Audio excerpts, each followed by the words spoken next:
Hi, this is Robin Shields with robinshields.com, and I want to welcome you back to the Check Your Language series. Now, if you've been watching the videos in order up to this point, what we've done is we've talked about language that we're using that really isn't self-serving, and we're looking at the words first, and now we're getting ready to shift into taking steps toward improving that so that we can improve our outcomes. Okay, so let's start with awareness. Nothing happens if we're not aware that, or no change happens if we're not aware that something's taking place. I hope that makes sense. So you have to first understand that you're using those words. And the way that you can do that is, use your senses. God gave us, five, six senses, I guess, and use those.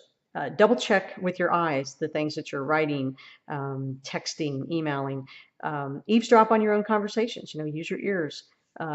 Pause before you're speaking for the mouth. And I don't know that you can taste these words. I think that might be a stretch. I think you can feel them, and because it's how they make you feel once you're in tune with them. And so there's some kind of negative energy with that, and maybe that goes into the sixth sense. I don't know, but that's how you can use your senses. And another thing that you can do is, if you're maybe not as sensitive to your use of these words, is ask somebody for help. Okay, ask for feedback. Get an accountability partner. Say, hey, this is something that I'm working to improve in my life, and whenever I use these words, could you just nudge me, kick me, text me, something, make a funny face. I don't know. All right. And just a real quick example of how you can actually use that is, I know that it was about I don't know, a couple years ago, I was really starting to dive deeper into my personal growth journey. And my husband, he works in a pretty stressful job, and he had made a comment about, it was just a negative comment. It wasn't necessarily any of the words that we've already discussed, but he had made a negative comment about the poor maintenance in the parking lot of the strip mall. And it just really bothered him. And I said, did you hear what you just said? And no, what'd I say? And he appeared to be open for feedback. I did kind of double check that with him. He said he was.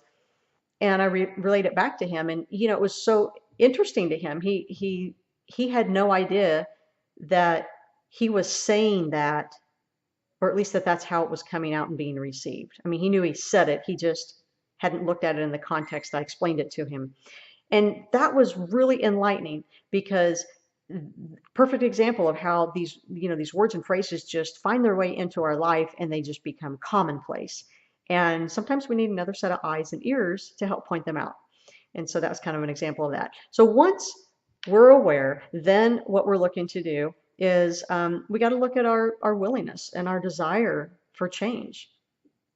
Are you looking to make a change? Are you looking to have better language?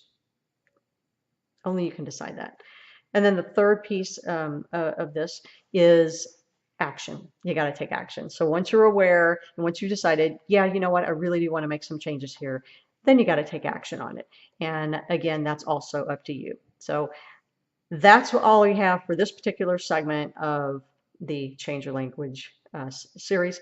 And then we'll be moving on to explore a method in the next video. So hope you stick with me. If you're not already on my newsletter, go ahead and go over to robinshields.com. It's Robin with a Y. Drop in your name and your email, and I'll send you out some great stuff to help you in your life and in your business. All right, until then, catch you on the next video.